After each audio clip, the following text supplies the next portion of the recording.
ವೀಕ್ಷಕರಿಗೆ ಯೇಸು ಕ್ರಿಸ್ತನ ಮಧುರವಾದಂಥ ನಾಮದಲ್ಲಿ ವಂದನೆಗಳನ್ನು ತಿಳಿಸುವಳಾಗಿದ್ದೇನೆ. ಈ ಶ್ರಮ ಧ್ಯಾನದ ಧ್ಯಾನಕ್ಕಾಗಿ ನೇಮಕಗೊಂಡಂತ ದೇವರ ವಾಕ್ಯ ಭಾಗವನ್ನ ಓದಿ ಕೇಳೋಣ. ಮತ್ತಾಯನು ಬರೆದ ಸುವಾರ್ತೆ 27ನೇ ಅಧ್ಯಾಯ ವಚನ 23ರಿಂದ 25ರವರೆಗೆ. ಯಾಕೆ ಕೆಟ್ಟದ್ದೇನು ಮಾಡಿದನು ಅಂದನು. ಆದರೆ ಅವರು ಅವನನ್ನ ಶಿಲುಬೆಗೆ ಹಾಕಿಸು ಎಂದು ಬಹಳವಾಗಿ ಆರ್ಭಟಿಸಿದರು.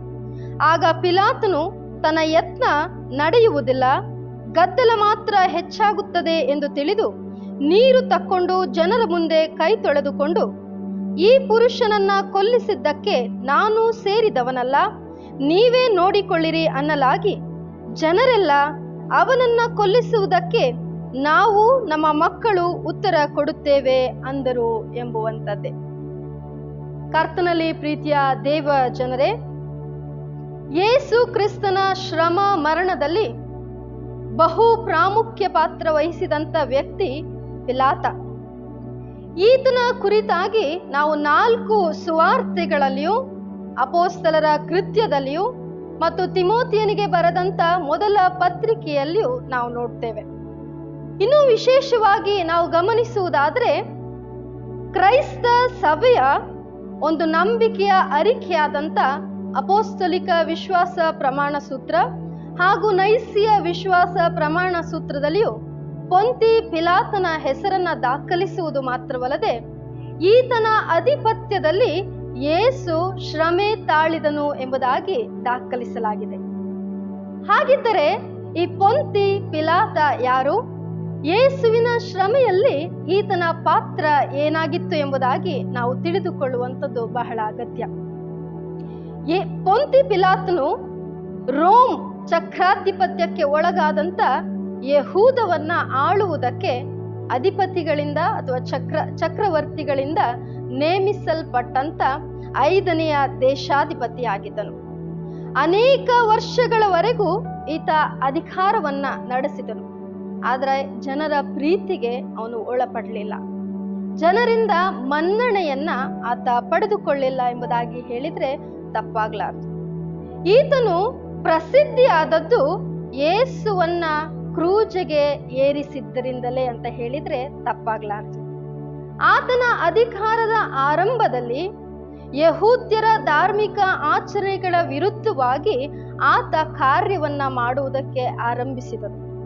ಯಹೂದ್ಯರ ವಿರುದ್ಧ ಅವರ ಧಾರ್ಮಿಕ ವಿಚಾರಗಳನ್ನ, ಅಂದರೆ ನಿನ್ನ ದೇವರಾದ ಯೆಹೋವನು ನಾನೇ, ನಾನಲ್ಲದೆ ನಿನಗೆ ಬೇರೆ ದೇವರುಗಳು ಇರಬಾರದು ಎಂಬುದಾಗಿರುವಂತ ಆಜ್ಞೆಗೂ, ಬೇರೆ ದೇವರುಗಳಿಗೆ ಅಥವಾ ಮೂರ್ತಿಗಳಿಗೆ ಅಡ್ಡ ಬೀಳಬಾರದು ಎಂಬುವಂತ ಆಜ್ಞೆಗಳ ವಿರುದ್ಧವಾಗಿ ತಿಬೇರಿಯ ಚಕ್ರವರ್ತಿಯ ಛಾಯಾಚಿತ್ರಗಳನ್ನ, ವಿಗ್ರಹಗಳನ್ನ ಯಹೂದದಲ್ಲಿ ಸ್ಥಾಪಿಸಿ ಅವುಗಳಿಗೆ ಅಡ್ಡ ಬೀಳುವಂತೆ ಯಹೂದ್ಯರನ್ನ ಒತ್ತಾಯಪಡಿಸಿದನು. ಯಹೂದ್ಯರು ಇಂಥ ಒತ್ತಾಯಕ್ಕೆ ಒಳಪಡದೆ ಮೆಸ್ಸಿಯನ ಬರೋಣವನ್ನ ಎದುರು ನೋಡುತ್ತಿದ್ದವರಾಗಿ, ಮತದ ಕುರಿತಾಗಿ ಆಸಕ್ತಿ ಉಳ್ಳವರಾಗಿದ್ದರಿಂದ, ನಾವು ಮರಣವನ್ನ ಹೊಂದುವುದಕ್ಕೂ ಸಿದ್ಧರಿದ್ದೇವೆ, ಆದರೆ ಎಂದಿಗೂ ನಮ್ಮ ದೇವರನ್ನ ಹೊರತಾಗಿ ಬೇರೆ ವಿಗ್ರಹಗಳನ್ನ ಆರಾಧಿಸುವುದಿಲ್ಲ ಎಂಬುದಾಗಿ ದೃಢವಾಗಿ ಆತನ ವಿರುದ್ಧವಾಗಿ ದಂಗೆ ಎದ್ದರು. ಯಾವಾಗ ಯಹೂದ್ಯರು ಈತನ ವಿರುದ್ಧವಾಗಿ ದಂಗೆ ಎದ್ದರೋ, ಈತನ ಕಾರ್ಯ ಅಥವಾ ಈತನ ಅಧಿಕಾರದ ಆರಂಭ ಆತನು ನೆನೆಸುವಷ್ಟು ಒಳ್ಳೆ ರೀತಿಯಲ್ಲಿ ಆಗ್ಲಿಲ್ಲ ಅಂತ ಹೇಳಿ ನಾವು ನೆನೆಸಬಹುದು. ಈ ಒಂದು ನಿರಾಶೆಯಲ್ಲಿದ್ದಂತ ಪಿಲಾತನಿಗೆ ಗಲಿಲಾಯದ ಯಹೂದ್ಯನಾದಂತ ಯೇಸುವಿನ ಒಂದು ಬರೋಣ ಆತನಿಗೆ ಒಂದು ಒಳ್ಳೆಯ ಸುದ್ದಿಯನ್ನ ನೀಡುವಂತದ್ದಾಗಿತ್ತು. ಮೆಸ್ಸಿಯ ಅಂದ್ರೆ ಅನಾಯಿಂಟೆಡ್ ಒನ್, ಅಭಿಷಿಕ್ತನು ಎಂಬುದಾಗಿ, ಯೇಸು ಅಂದರೆ ಯಹೂದ್ಯರ ಅರಸನು ಎಂಬುದಾಗಿ. ಈ ಮೆಸ್ಸಿಯ ಅಥವಾ ಯೇಸುವಿನ ಬರೋಣ ರೋಮಾಯರ ಚಕ್ರಾಧಿಪತ್ಯಕ್ಕೂ ರೋಮಾಯರ ಅಧಿಕಾರಕ್ಕೂ ಎಂದಿಗೂ ಕುತ್ತು ತರಲಿಲ್ಲ. ಆದರೆ ಇದು ಯಹೂದ್ಯರಲ್ಲಿಯೇ ಅನೇಕ ರೀತಿಯಾದಂತ ಸಮಸ್ಯೆಗಳನ್ನ ಹುಟ್ಟು ಹಾಕಿತ್ತು ಅಂತ ಹೇಳಿದ್ರೆ ತಪ್ಪಾಗ್ಲಾರ್ದು. ಈ ಪಿಲಾತನು ಒಬ್ಬ ಒಳ್ಳೆಯ ರೋಮಾಯ ಅಧಿಕಾರಿಯಾಗಿದ್ದು ಈ ಯೇಸುವಿನ ಮರಣದ ಅಥವಾ ಯೇಸುವಿನ ವಿಚಾರಣೆಯ ಸಂದರ್ಭದಲ್ಲಿ ತನ್ನ ಸ್ವಂತ ಲಾಭಕ್ಕೋಸ್ಕರ ಆ ವಿಚಾರಣೆಯನ್ನ ಬಳಸಿಕೊಂಡದ್ದನ್ನ ನಾವಿಲ್ಲಿ ಕಾಣ್ಬೋದು. ಕಳೆದ ಯೇಸುವನ್ನ ಹಿಡಿದುಕೊಡಲ್ಪಟ್ಟಂತ ರಾತ್ರಿಯಲ್ಲಿ ಯೇಸು ಯಹೂದ್ಯರ ಮುಂದೆ ನ್ಯಾಯ ವಿಚಾರಣೆಗೆ ಒಳಪಟ್ಟು ಇಡೀ ಸನ್ನದ್ರಿನ್ ಸಭೆ ಆತನನ್ನ ಶಿಲುಬೆಯ ಮರಣಕ್ಕೆ ಒಪ್ಪಿಸಬೇಕು ಎಂಬುದಾಗಿ ತೀರ್ಮಾನಿಸಿ ಮುಂಜಾನೆಯಲ್ಲಿಯೇ ಪಿಲಾತನ ಬಳಿಗೆ ಆತನನ್ನ ತಂದು ಒಪ್ಪಿಸಿದ್ದನ್ನ ನಾವು ನೋಡ್ತೇವೆ. ಯೇಸುವನ್ನ ಹಿಡಿಯುವುದಕ್ಕೆ ಕೇವಲ ಯಹೂದ್ಯರಿಗೆ ಮಾತ್ರ ಸಾಧ್ಯ ಇರಲಿಲ್ಲ. ಯೋಹಾನನು ಬರೆದ ಸುವಾರ್ತೆಯನ್ನ ನಾವು ಸೂಕ್ಷ್ಮವಾಗಿ ಗಮನಿಸೋದಾದ್ರೆ 18ನೇ ಅಧ್ಯಾಯದಲ್ಲಿ ಅಲ್ಲಿ ತಿಳಿಸಲ್ಪಡ್ತದೆ, ಸಹಸ್ರಾಧಿಪತಿಗಳು ಸೇನಾಧಿಪತಿಗಳು ಯೇಸುವನ್ನ ಹಿಡಿಯುವಂತ ಸಂದರ್ಭದಲ್ಲಿ ಅಲ್ಲಿ ಇದ್ದರು ಎಂಬುದಾಗಿ. ಅಂದ್ರೆ ಯೇಸುವನ್ನ ಹಿಡಿಯುವಲ್ಲಿ ಪಿಲಾತನ ಕೈವಾಡವು ಇತ್ತು ಎಂಬುದನ್ನ ನಾವಿಲ್ಲಿ ಗಮನಿಸಬಹುದು. ಪಿಲಾತ ಒಬ್ಬ ದೇಶಾಧಿಪತಿಯಾಗಿ ಯೆರೂಸಲೇಮಿಗೆ ಹಬ್ಬದ ಅಂದ್ರೆ ಪಸ್ಕ ಹಬ್ಬದ ಸಲುವಾಗಿ 3 ಬಾರಿ ಯೆರೂಸಲೇಮನ್ನ ಸಂದರ್ಶಿಸ್ತಾ ಇದ್ದ. ಇದು ಪಸ್ಕ ಹಬ್ಬದ ಸಂದರ್ಭವಾದ್ದರಿಂದ ಯೇಸು ಪಿಲಾತ ಯೆರೂಸಲೇಮ್ಗೆ ಬಂದದ್ದನ್ನ ನಾವು ಕಾಣ್ತೇವೆ. ಯಹೂದಿಗಳು ಯೇಸುವನ್ನ ಹಿಡಿದು ರೋಮಾಯ ಚಕ್ರವರ್ತಿಯಾದಂತ ಪಿಲಾತನ ಬಳಿಗೆ ತಂದು ಒಪ್ಪಿಸ್ತಾರೆ. ಯಾಕೆ ಯಹೂದ್ಯನಾದ ಕ್ರಿಸ್ತನನ್ನ ಪಿಲಾತನ ಬಳಿಗೆ ತಂದು ಒಪ್ಪಿಸ್ತಾರೆ? ಅದರ ಉದ್ದೇಶವಾದ್ರೂ ಏನಾಗಿತ್ತು?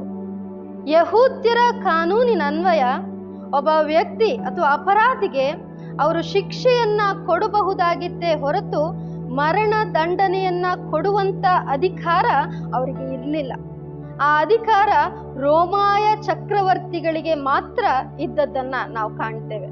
ಆದ್ದರಿಂದ ಯೇಸುವನ್ನ ಪಿಲಾತನ ಬಳಿಗೆ ತಂದು ಆತನಿಗೆ ಮರಣ ದಂಡನೆಯನ್ನ ಕೊಡಿಸಬೇಕು ಎನ್ನುವಂತ ಉದ್ದೇಶ ಯಹೂದ್ಯರದಾಗಿತ್ತು. ಯಹೂದ್ಯರು ಪಿಲಾತನ ಅರಮನೆಯ ಬಳಿಯಲ್ಲಿ ಬಂದು ಆ ಅರಮನೆಯ ಹೊರಭಾಗದಲ್ಲಿ ನಿಂತು ಪಿಲಾತನೇ ಅವರನ್ನ ಸಂಧಿಸುವುದಕ್ಕೆ ಬಂದಾಗ ಈ ಮನುಷ್ಯನು ಏನು ಮಾಡಿದನು ಎಂಬುದಾಗಿ ಕೇಳಿ ಈತನಿಗೆ ನೀವೇ ನಿಮ್ಮ ಕಾನೂನಿನ ಪ್ರಕಾರ ತೀರ್ಪು ಮಾಡಿರಿ ಎಂಬುದಾಗಿ ಹೇಳ್ತಾರೆ. ಆದ್ರೆ ಆ ಯಹೂದಿಗಳು ಅವ್ರು ಹೇಳ್ತಾರೆ, ನಾವು ತೀರ್ಪು ಮಾಡುವುದಕ್ಕೆ ಸಾಧ್ಯವಿಲ್ಲ, ಯಾಕಂದ್ರೆ ನಮಗೆ ಮರಣ ದಂಡನೆಯನ್ನ ನೀಡುವಂತ ಅಧಿಕಾರ ಇರುವುದಿಲ್ಲ ಎಂಬುದಾಗಿ ಹೇಳುವಂತದ್ದನ್ನ ನಾವಿಲ್ಲಿ ನೋಡ್ತೇವೆ. ಯೇಸುವನ್ನ ಪಿಲಾತನ ಬಳಿಗೆ ತಂದು ವಿಚಾರಣೆ ಮಾಡುವುದಕ್ಕಾಗಿ ಆತನ ಆಸ್ಥಾನದಲ್ಲಿ ಯಹೂದ್ಯರು ತಂದು ನಿಲ್ಲಿಸಿದಾಗ ಆತನು ಹೊರಗೆ ಬಂದು ನಿಮ್ಮ ಕಾನೂನಿನ ಪ್ರಕಾರ ಈತನಿಗೆ ತೀರ್ಪು ಮಾಡಿರಿ ಎಂಬುದಾಗಿ ಕೇಳಿಕೊಂಡಾಗ ಯಹೂದ್ಯರು ನಾವು ಮರಣ ದಂಡನೆ ನೀಡುವಂತ ಅಧಿಕಾರವನ್ನ ಹೊಂದಿಲ್ಲದ ಕಾರಣ ನೀನೇ ಇವರಿಗೆ ತೀರ್ಪು ಮಾಡಬೇಕು ಎಂಬುದಾಗಿ ಕೇಳಿಕೊಳ್ತಾರೆ. ಆಗ ಪಿಲಾತ ತನ್ನ ಅಧಿಕಾರವನ್ನ ಅಲ್ಲಿ ಪುನಂದಾವರ್ತಿ ಸ್ಥಾಪಿಸುವಂತದನ್ನ ನಾವು ನೋಡ್ತೇವೆ. ಎರಡನೇದಾಗಿ ಯೇಸುವನ್ನ ಪಿಲಾತ ಒಳಗಡೆ ಕರೆದುಕೊಂಡು ಹೋಗಿ ಸಂಭಾಷಣೆ ನಡೆಸುವಾಗ ಅಲ್ಲಿ 2 ರೀತಿಯಾದಂತ ಸಂಭಾಷಣೆ. ಒಂದು, ಕ್ರಿಸ್ತ ಅನೇಕ ರೀತಿಯಾದಂತ ಸಮಸ್ಯೆಗಳನ್ನ ಹುಟ್ಟು ಹಾಕಿತ್ತು ಅಂತ ಹೇಳಿದ್ರೆ ತಪ್ಪಾಗ್ಲಾರ್ದು. ದೇವರ ರಾಜ್ಯದ ಕುರಿತಾದ ವಿಚಾರಗಳನ್ನ ತಿಳಿಸಿದ್ರೆ ಪಿಲಾತ ಈ ಲೋಕದ ವಿಚಾರಗಳನ್ನೊಳಗೊಂಡಂತ ಪ್ರಶ್ನೆಗಳನ್ನ ಮಾಡುವಂತದನ್ನ ನಾವು ನೋಡ್ತೇವೆ. ಪಿಲಾತನ ಪ್ರಶ್ನೆಗಳಿಗೂ ಯೇಸುವಿನ ಉತ್ತರಗಳಿಗೂ ಒಂದಕ್ಕೊಂದು ಸರಿ ಬೀಳಲೇ ಇಲ್ಲ. ಆದ್ರಿಂದ ಪಿಲಾತನಿಗೆ ಗೊತ್ತಾಗ್ತದೆ ಯೇಸು ತಾನು ನೆನೆಸಿದಂತ ವ್ಯಕ್ತಿಯಲ್ಲ, ಈತನ ಆಲೋಚನೆಗಳು ಬಹಳ ವಿಭಿನ್ನವಾದದ್ದಾಗಿದೆ ಎಂಬುದಾಗಿ. ಆತನ ಕುರಿತಾಗಿ ಪುನಂದಾವರ್ತಿ ಯಹೂದ್ಯರ ಬಳಿಯಲ್ಲಿ ಬಂದು ಈತನಲ್ಲಿ ನಾನೇನೂ ತಪ್ಪು ಕಾಣಲಿಲ್ಲ, ಯಾಕೆ ಇವನನ್ನ ಕರ್ಕೊಂಡು ಬಂದ್ರಿ ಎಂಬುದಾಗಿ ಹೇಳುವಾಗ ಈತನ ಮೂಲ ಗಲಿಲಾಯ ಎಂಬುದಾಗಿ ತಿಳಿಸ್ತಾರೆ. ಆಗ ಅಲ್ಲಿ ಕೂಡ ಪಿಲಾತ ತನ್ನ ಒಂದು ಸ್ವಾರ್ಥಕ್ಕಾಗಿ ಆತನ ಮುರಿದು ಬಿದ್ದಂತ ಸಂಬಂಧವನ್ನ ಪುನಃ ಸ್ಥಾಪಿಸುವುದಕ್ಕಾಗಿ ಹೆರೋದನ ಬಳಿಗೆ ಆತನನ್ನ ಕಳುಹಿಸುವಂತದನ್ನ ನಾವು ನೋಡ್ತೇವೆ.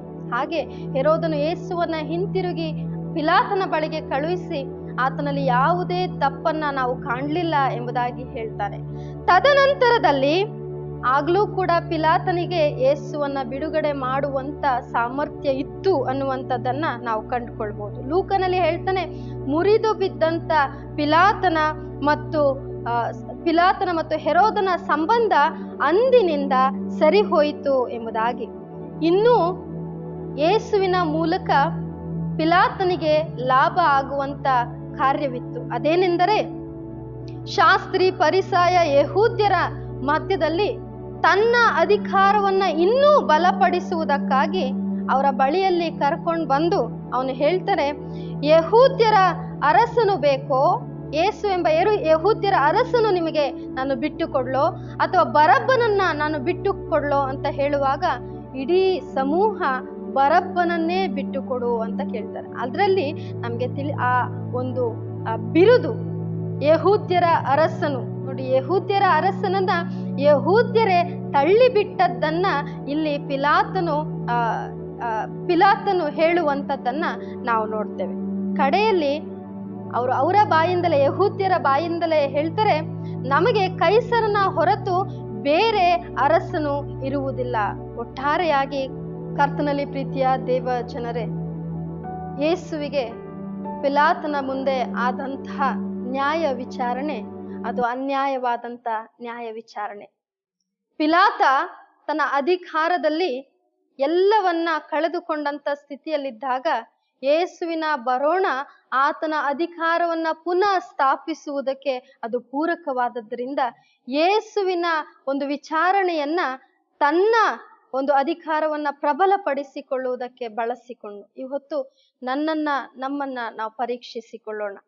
ನಾವು ಯೇಸುವನ್ನ ಯಾವ ಸ್ಥಾನದಲ್ಲಿಟ್ಟುಕೊಂಡಿದ್ದೇವೆ?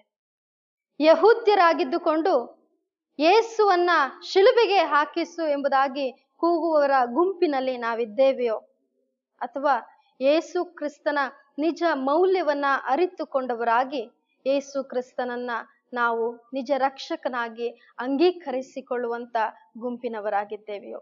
2 ವರ್ಷಗಳ ಹಿಂದಿನ ಚರಿತ್ರೆ, 2000 ವರ್ಷಗಳ ಹಿಂದಿನ ಚರಿತ್ರೆ ಇಂದಿಗೂ ಪ್ರಸ್ತುತವಾಗಿದೆ. ಈ ಶ್ರಮ ಧ್ಯಾನಗಳು ಕ್ರಿಸ್ತನನ್ನ ನಾವು ಆತ್ಮೀಕ ರೀತಿಯಲ್ಲಿ ಕಂಡುಕೊಂಡು ಆತನಿಗಾಗಿ ಜೀವಿಸುವಂತೆ ಮಾಡುವಂತದ್ದಾಗಲಿ. ಆಮೆನ್.